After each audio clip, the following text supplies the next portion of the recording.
सबसे ज़्यादा इंपॉर्टेंट है, तो आप लोग वीडियो को पूरा अंत तक देखिएगा। पूरा पेपर एकदम अच्छे से हल करके बताने वाले हैं। यदि आप वीडियो को पूरा अंत तक देखेंगे तो गारंटी के साथ हम कह सकते हैं कि 95 प्लस अंक लाने से आपको कोई नहीं रोक सकता। समय 3 घंटे 15 मिनट होता है और पूर्णांक होता है 70 का। यहाँ पर थोड़ा सा निर्देश देखते हैं। प्रारंभ के 15 मिनट परीक्षार्थियों को प्रश्न पत्र पढ़ने के लिए निर्धारित है। इस प्रश्न पत्र में 2 खंड हैं। दोनों खंडों के सभी प्रश्नों के उत्तर देना अनिवार्य होता है। तो सभी लोग वीडियो को लाइक कर देंगे, चैनल पर नए होंगे चैनल को सब्सक्राइब कर देंगे, शेयर कर देंगे। सबसे पहले खंड का, इसमें पहला क्वेश्चन है 1 का नंबर। श्रृंगार रस मंडन के रचनाकार हैं भारतेंद्र हरिश्चंद्र, महादेवी वर्मा, गोस्वामी विट्ठलनाथ, राधा चरण गोस्वामी। ठीक है, तो श्रृंगार रस मंडन के रचनाकार हैं गोस्वामी विट्ठलनाथ। अब प्रश्न नंबर 1 का ख है, ब्राह्मण पत्रिका के संपादक हैं प्रताप नारायण मिश्र, बालकृष्ण भट्ट, राधा चरण गोस्वामी, लल्लूलाल। तो ब्राह्मण पत्रिका के संपादक हैं प्रताप नारायण मिश्र। इसके बाद तीसरा क्वेश्चन है, खड़ी बोली गद्य के रचना है जनक हैं, तो खड़ी बोली गद्य के जनक हैं भारतेंदु हरिश्चंद्र। इसके बाद है घा नंबर, प्रश्न नंबर 1 का घा, रसज्ञ रंजन कृत के लेखक हैं, तो रसज्ञ रंजन कृत के लेखक हैं महावीर प्रसाद द्विवेदी। इसके बाद है रेखा चित्र पर आधारित रचना है मुद्रा राक्षस, साहित्य लोचन, अतीत के चलचित्र, अंतरिक्ष की यात्रा।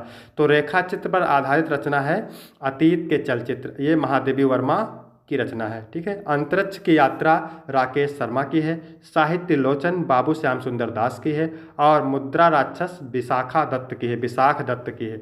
इसके बाद 2 का नंबर है, हिंदी साहित्य का प्रथम कवि माना जाता है, तो मेरे प्यारे बच्चों हिंदी साहित्य का प्रथम कवि सराहपा को माना जाता है। ठीक है, इसके बाद में है खा, तीसरा सप्तक का प्रकाशन वर्ष, तीसरा, ठीक है, तीसरा सप्तक का प्रकाशन होता है 1959।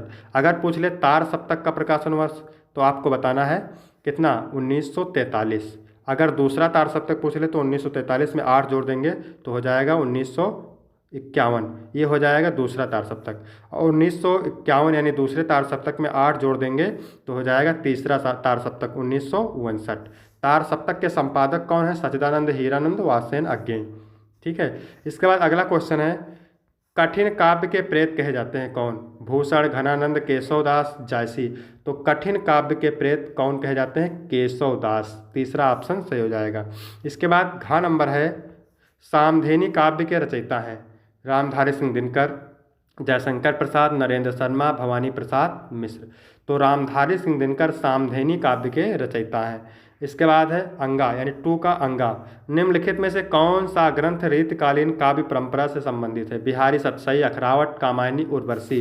तो बिहारी सतसई रीतकालीन काव्य परंपरा से संबंधित है। ठीक है, इसके बाद देखिए यहाँ पर अखरावट, अखरावट किसकी रचना है, तो अखरावट है मलिक मोहम्मद जायसी की, कामायनी महाकाव्य जयशंकर प्रसाद का है, और उर्वशी रामधारी सिंह दिनकर की है। ठीक है, और बिहारी सतसई बिहारी की रचना है।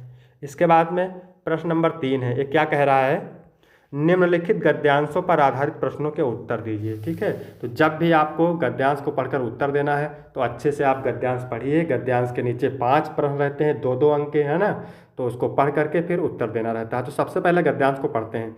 धरती माता की कोख में जो अमूल्य निधियाँ भरी हैं, जिनके कारण वह वसुंधरा कहलाती है, उससे कौन परिचित ना होना चाहेगा। लाखों करोड़ों वर्षों से अनेक प्रकार की धातुओं को पृथ्वी के गर्भ में पोषण मिला है। दिन रात बहने वाली नदियों ने पहाड़ों को पीस पीस कर अगणित प्रकार की मिट्टियों से पृथ्वी की देह को सजाया है। हमारे भावी आर्थिक अभ्युदय के लिए इन सब की जांच पड़ताल अत्यंत आवश्यक है। पृथ्वी की गोद में जन्म लेने वाले जड़ पत्थर कुशल शिल्पियों से संवारे जाने पर अत्यंत सौंदर्य का प्रतीक बन जाते हैं। ठीक है, तो पहला क्वेश्चन इसमें पूछ रहा है उपयुक्त गद्यांश के पाठ और शीर्षक का नाम। तो जहाँ पर धरती शब्द दिख जाए, जन शब्द दिख जाए, है ना, पृथ्वी शब्द दिख जाए, तो वहाँ पर समझिएगा कि ये पाठ का नाम है राष्ट्र का स्वरूप और इसके लेखक हैं वासुदेव शरण अग्रवाल। ठीक है, तो यहाँ पर आप देख सकते हैं। इसके बाद है दूसरा क्वेश्चन, पृथ्वी की देह को किसने और किस तरह सजाया है। तो अभी आप पढ़े थे पैराग्राफ में, तो यहाँ पर उत्तर लिख देंगे, पृथ्वी के देह को नदियों ने सजाया है। नदियों ने पहाड़ों को पीस पीस कर विभिन्न प्रकार की मिट्टियों से पृथ्वी को सजाया है। इसके बाद क्वेश्चन नंबर 3 है, गणित और अभुदय शब्दों का अर्थ लिखिए। तो गणित, अगणित का अर्थ होता है अनगिनत या असंख्य, अभ्युदय का अर्थ होता है उन्नति या विकास, तो इसके लिए आपको 2 अंक मिलेंगे। इसके बाद है धरती वसुंधरा क्यों कहलाती है, तो अभी आप पढ़े थे धरती वसुंधरा इसलिए कहलाती है क्योंकि इसकी कोख में अमूल्य निधियाँ भरी हैं जो जीवन और आर्थिक विकास के लिए अत्यंत महत्वपूर्ण है। इसके बाद है रेखांकित अंश की व्याख्या कीजिए, तो व्याख्या मेरे प्यारे बच्चों किसकी करना है, जिसकी रेखा खींची हुई, तो इसको एक बार पढ़ लेते हैं। धरती की कोख में जो अमूल्य निधियाँ भरी हैं जिनके कारण वह वसुंधरा कहलाते हैं, उससे कौन परिचित ना होना चाहेगा। तो यहाँ पर चलिए देखते हैं व्याख्या कैसे लिखना है। इस अंश में यह बताया गया है कि धरती में अनगिनत खजाने छिपे हैं जो हमारी आर्थिक प्रगति के लिए आवश्यक हैं। नदियों द्वारा बनाई गई मिट्टियाँ और जड़ पत्थर जब कुशलता से शिल्पियों द्वारा संवारे जाते हैं तो वह सौंदर्य का प्रतीक बन जाते हैं। यह संकेत करता है कि हमें पृथ्वी की इन अमूल्य संपत्तियों का सही ढंग से उपयोग और संरक्षण करना चाहिए ताकि हम आर्थिक और सांस्कृतिक रूप से समृद्ध हो सकें। इसके बाद अथवा वाला भी देखते हैं क्योंकि 2 दिया है, 1 करना रहता है, ठीक है। जन्म लेने वाले प्रत्येक व्यक्ति के भरण पोषण की, उसके शिक्षण की, जिससे वह समाज के लिए एक जिम्मेदार घटक के नाते अपना योगदान करते हुए अपने विकास में समर्थ हो सके, उसके लिए स्वस्थ एवं क्षमता की अवस्था में जीविकोपार्जन की और यदि किसी भी कारण वह संभव ना हो तो भरण पोषण की तथा उचित अवकाश की व्यवस्था करने की जिम्मेदारी समाज की है। प्रत्येक सभ्य समाज इसका किसी न किसी रूप में निर्वाह करता है। प्रगति के यही मुख्य मानदंड हैं। अतः न्यूनतम जीवन स्तर की गारंटी, शिक्षा, जीविकोपार्जन के लिए रोजगार, सामाजिक सुरक्षा और कल्याण को हमें मूलभूत अधिकार के रूप में स्वीकार करना होगा। तो यहाँ पर देखिए आप क्या पूछ रहा है पहला क्वेश्चन, उपयुक्त गद्यांश के पाठ और शीर्षक का नाम। तो मेरे प्यारे बच्चों ये प्रगति के मानदंड पाठ से लिया गया है और इसके लेखक है पंडित दीनदयाल उपाध्याय। दूसरा है रेखांकित अंश की व्याख्या, तो व्याख्या किसकी करना है, जिसकी रेखा खींची हुई है आप देख सकते हैं। तो चलिए इसकी व्याख्या बताते हैं आपको बहुत ही आसान और सरल शब्दों में। लेखक का कहना है कि प्रत्येक व्यक्ति का भरण पोषण, शिक्षा और रोजगार की व्यवस्था समाज की जिम्मेदारी है। अगर किसी व्यक्ति को जीविकोपार्जन में कोई कठिनाई होती है तो समाज को उसकी सहायता करनी चाहिए। यह न केवल व्यक्ति की भलाई के लिए जरूरी है बल्कि समाज के विकास के लिए भी महत्वपूर्ण है। सभ्य समाज को इस जिम्मेदारी को निभाना चाहिए ताकि हर व्यक्ति अपने विकास के लिए सक्षम हो सके। इसके बाद तीसरा क्वेश्चन पूछ रहा है, लेखक के अनुसार मनुष्य के विकास में समाज की क्या भूमिका है। तो लेखक के अनुसार समाज का एक महत्वपूर्ण कर्तव्य है कि वह हर व्यक्ति के विकास में सहयोग करे। समाज को यह सुनिश्चित करना चाहिए कि हर व्यक्ति को शिक्षा, स्वास्थ्य, रोजगार और सामाजिक सुरक्षा मिले ताकि वह समाज का जिम्मेदार सदस्य बन सके और अपने विकास में सफल हो सके। इसके बाद अगला क्वेश्चन क्या पूछ रहा है, अगला क्वेश्चन पूछ रहा है मनुष्य के प्रगति के मानदंड क्या है। तो अभी आप पढ़े थे लेखक के अनुसार मनुष्य की प्रगति के मुख्य मानदंड है न्यूनतम जीवन स्तर की गारंटी, शिक्षा, जीविकोपार्जन के लिए रोजगार, सामाजिक सुरक्षा और कल्याण। इसके बाद 5वां नंबर इसमें पूछ रहा है, लेखक के अनुसार मनुष्य के मूल अधिकार क्या होने चाहिए। तो लेखक के अनुसार मनुष्य के मूल अधिकारों में निम्नलिखित शामिल होने चाहिए। पहला, न्यूनतम जीवन स्तर की गारंटी, शिक्षा का अधिकार, रोजगार का अधिकार, सामाजिक सुरक्षा का अधिकार। इसके बाद मेरे प्यारे बच्चों क्वेश्चन नंबर 4 है सेम, निम्नलिखित पद्यांशों पर आधारित प्रश्नों के उत्तर दीजिए। ठीक है, पद्यांश के नीचे 10 प्रश्न होंगे, ठीक है, 5 प्रश्न होंगे, 2-2 अंक के। तो पद्यांश को पढ़ करके आपको उत्तर देना है। तो कांध दूत कैंधो ब्रह्मदूत पधारे आप। तो गोपियाँ उद्धव से कहते हैं कि हे उद्धव आप श्री कृष्ण के दूत बनकर आए हैं या ब्रह्म के दूत बनकर आए हैं। धारे प्रण फेरन को मति ब्रजबारी की, आपने तो हम मुझ ब्रजबालाओं की बुद्धि को पलटने का ठेका ले लिया है। कहे रत्नाकर, रत्नाकर जी कहते हैं, फिर गोपियाँ कहती हैं पे प्रीत रीत जानत न है उद्धव आप प्रेम की रीत को नहीं जानते हैं। ठानत अनीति आन रीति ले अनारी की, अनाड़ियों की तरह आप अनीति का दुराग्रह कर रहे हैं। मान्यो हम, आपने माना, मान्यो हम कान ब्रह्म एक है कहो जो तुम, आपने जो कहा मैंने माना कि कान और श्री कृष्ण यानी ब्रह्मदूत और श्री कृष्ण एक ही हैं। तो हूँ हमें भावत न भावना न्यारी की, फिर भी हमें श्री कृष्ण से अन्यत्र भावना अच्छी नहीं लगती। जय बन बिगड़ ना बरती बरित की, यानी समुद्र में एक जल मिला दिया जाए, एक बूंद जल मिला दिया जाए, उससे कुछ बनता बिगड़ता नहीं है। ठीक है, लेकिन यदि समुद्र से एक बूंद जल निकाल लिया जाए तो उस बेचारे बूंद का अस्तित्व समाप्त हो जाता है। ठीक है, तो यहाँ पर देखिए पहला क्वेश्चन क्या पूछ रहा है, उपयुक्त पद्यांश के पाठ और रचयिता का नाम। तो पाठ का नाम है उद्धव प्रसंग और लेखक का नाम है जगन्नाथ दास रत्नाकर। गोपियों ने किसे और क्यों अनारी कहा है, तो अभी अर्थ मैंने बताया है, उत्तर देख सकते हैं। गोपियों ने कान्हा को अनारी कहा है क्योंकि वे उनकी प्रेम भावना और निस्वार्थ प्रेम को नहीं समझ पाई। गोपियों का मानना था कि कान्हा ने उन्हें धोखा दिया है, इसलिए वे उन्हें अनाड़ी मानती हैं। फिर अगला क्वेश्चन है अनीति और भावत शब्द का अर्थ। तो अनीत का अर्थ होता है अन्याय, गलत तरीके से, और भावत का अर्थ होता है प्रेम करना या मानना। इसके बाद है घ नंबर, इसमें क्या है, कानदूत केंद्रो ब्रह्मदूत पधारे आप पंक्ति में कौन सा अलंकार है? तो कानदूत केंद्रो ब्रह्मदूत पधारे आप पंक्ति में अनुप्रास अलंकार प्रयुक्त है, जिसमें दूत और पधारे शब्दों का समान ध्वनि का प्रयोग किया गया है। ठीक है, इसलिए अलंकार कौन सा है? कौन सा अलंकार है? अनुप्रास। रेखांकित अंश की व्याख्या, तो व्याख्या वैसे मैंने पूरी की बता दिया है, लेकिन 2 लाइन ऊपर वाली आप देख सकते हैं। गोपियाँ उद्धव से कहते हैं कि आप श्रीकेश के दूत बनकर आए हो या ब्रह्म के दूत बनकर आए हो, आपने तो हम ब्रजबालाओं की बुद्धि को पलटने का ठेका ले लिया है। फिर अथवा वाला देखते हैं, क्योंकि 2 इसमें भी पूछता है, 1 करना रहता है। ठीक है, सावधान मनुष्य यदि विज्ञान है तलवार तो इसे दे फेंक, तज कर्मों स्मृत के पार हो चुका है सिद्ध है तू शिशु अभी नादान, फूल कांटों की तुझे कुछ भी नहीं पहचान, खेल सकता तू नहीं ले हाथ में तलवार, काट लेगा अंग तीखी है बड़ी आधार। पहला है उपयुक्त पद्यांश के शीर्षक और कवि का नाम, तो पाठ का नाम है अभिनव मनुष्य और लेखक का नाम है मेरे प्यारे बच्चों रामधारी सिंह दिनकर। दूसरा क्वेश्चन है रेखांकित अंश की व्याख्या, तो व्याख्या मैंने पूरी लिखा हुआ है तो आपको बता देते हैं। ठीक है, इन पंक्तियों में कवि ने मानव को चेतावनी दी है कि यदि विज्ञान एक तलवार के समान है तो इसे छोड़ देना चाहिए। यह चेतावनी इसलिए है क्योंकि मानव अभी भी शिशु और नादान है और उसे विज्ञान के खेल में उलझना नहीं चाहिए। कवि यह बताना चाहते हैं कि मनुष्य को विज्ञान की तीखी धार और उसके संभावित नुकसान के बारे में समझना चाहिए।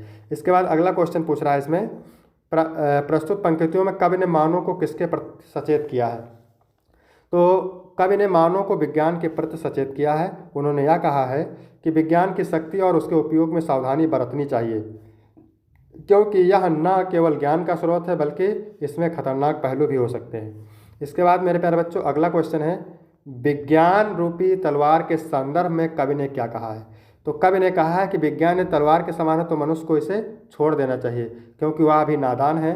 विज्ञान के साथ खेलने का साहस नहीं करना चाहिए, क्योंकि इसकी धार तीखी है और यह अंगों को काट सकती है। इससे यह संकेत मिलता है कि विज्ञान का उपयोग बहुत सावधानी से करना चाहिए। इसके बाद अगला 5वां है, प्रस्तुत पद्यांश में प्रयुक्त रस एवं अलंकार का नाम लिखिए। तो रस इसमें वीर है, क्योंकि कवि ने विज्ञान के महत्व और सावधानी के साथ उसके उपयोग को दर्शाया है। अलंकार इसमें उपमा है, क्योंकि विज्ञान को तलवार के रूप में प्रस्तुत किया गया है। अब इसके बाद मेरे प्यारे बच्चों प्रश्न नंबर 5 का है, निम्नलिखित में से किसी एक लेखक का जीवन परिचय देते हुए उनकी रचनाओं का उल्लेख कीजिए। 80 शब्द में है, 5 अंक का है। ठीक है, कन्हैयालाल मिश्र प्रभाकर, प्रोफेसर जी सुंदर रेड्डी और हरिशंकर परसाई। इसके बाद खा नंबर में क्या कहा गया है, निम्नलिखित में से किसी एक कवि का जीवन परिचय देते हुए उनकी साहित्यिक विशेषताओं का वर्णन कीजिए। ठीक है, अधिकतम शब्द सीमा 80 शब्द और 5 अंक का है। भारतीय हरिश्चंद्र, महादेवी वर्मा और अयोध्या सिंह उपाध्याय, हरिओत। इसके बाद है पंचलाइट कहानी के प्रमुख पात्र का चरित्र चित्रण, 5 अंक का है, 80 शब्द में लिखना है। फिर 7वां नंबर है, 100 पठित खंडकाव्य के आधार पर किसी एक खंडकाव्य के एक प्रश्न का उत्तर लिखिए। अधिकतम शब्द सीमा 80 शब्द है और 5 अंक मिलेगा आपको। ठीक है, अलग अलग जिलों के लिए अलग अलग खंडकाव्य है, तो आप इसको देख लीजिएगा। इसके बाद है खंड खा, इसमें 8 का नंबर प्रश्न है, निम्नलिखित संस्कृत गद्यांशों में से किसी एक का संदर्भ सहित हिंदी में अनुवाद कीजिए। 7 अंक का होता है, 2 संदर्भ के लिए और 5 अनुवाद के लिए।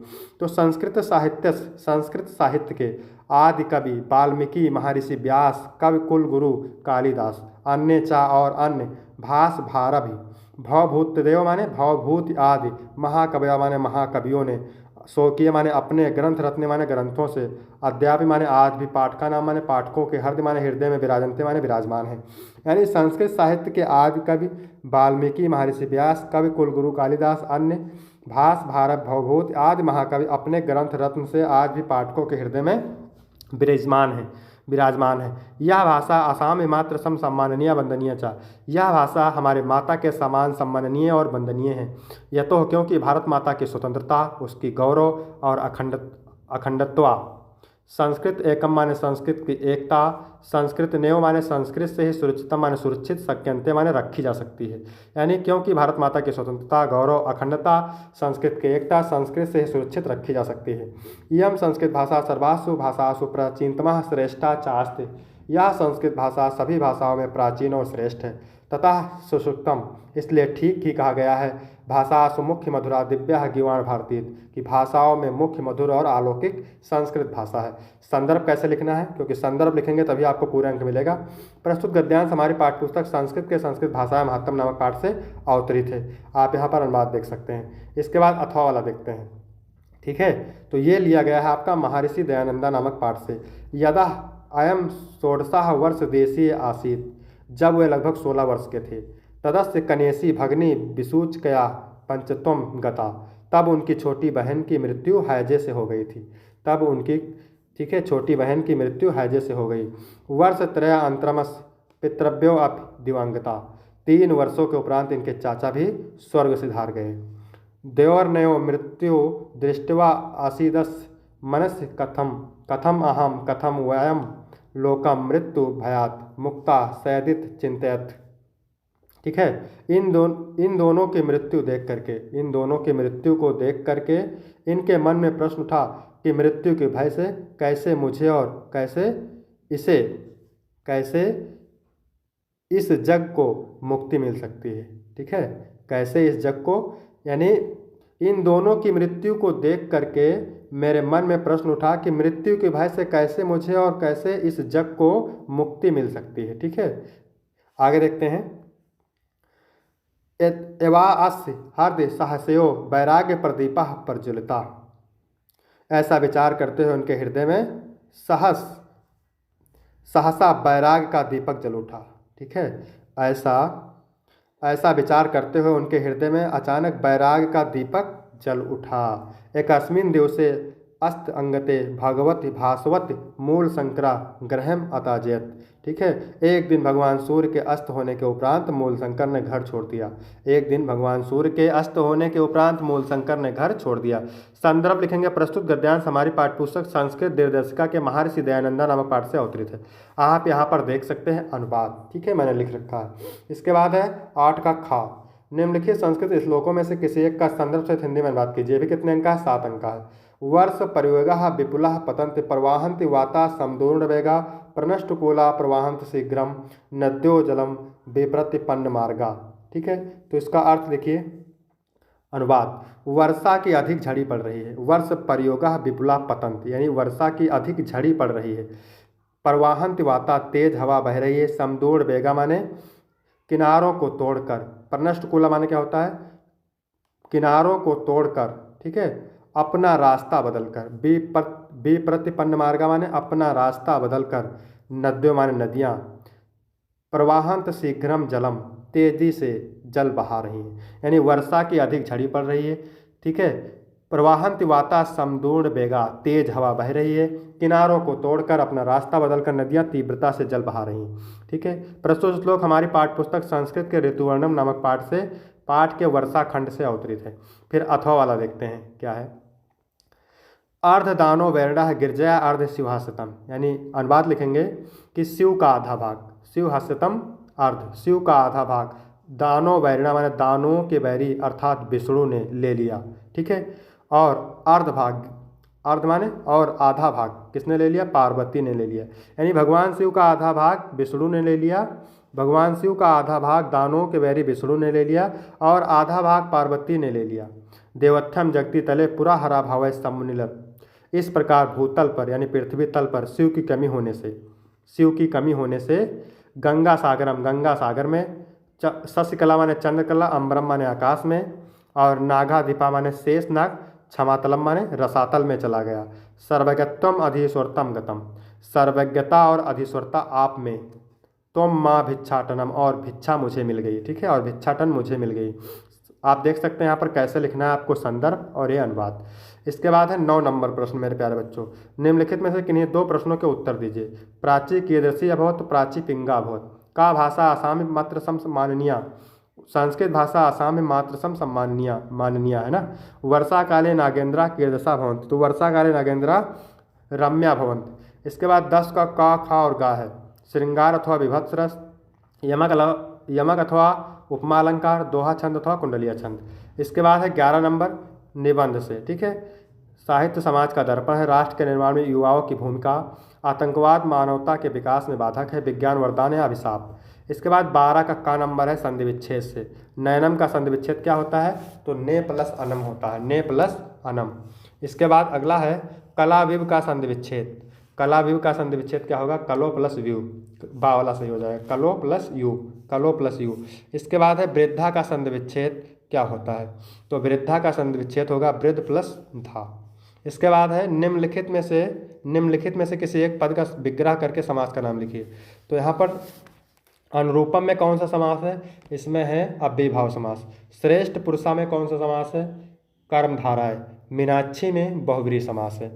इसके बाद मेरे प्यारे बच्चों 13 नंबर में प्रश्न है, बैंक में खाता खोलने के लिए बैंक प्रबंधक को प्रार्थना पत्र लिखिए, अथवा अपनी गली मोहल्ले की नालियों की सफाई के लिए नगर निगम के स्वास्थ्य अधिकारी को पत्र लिखिए। इसके बाद 14 का है, निम्नलिखित में से किसी एक धातु के धातु एवं प्रत्यय का योग स्पष्ट कीजिए।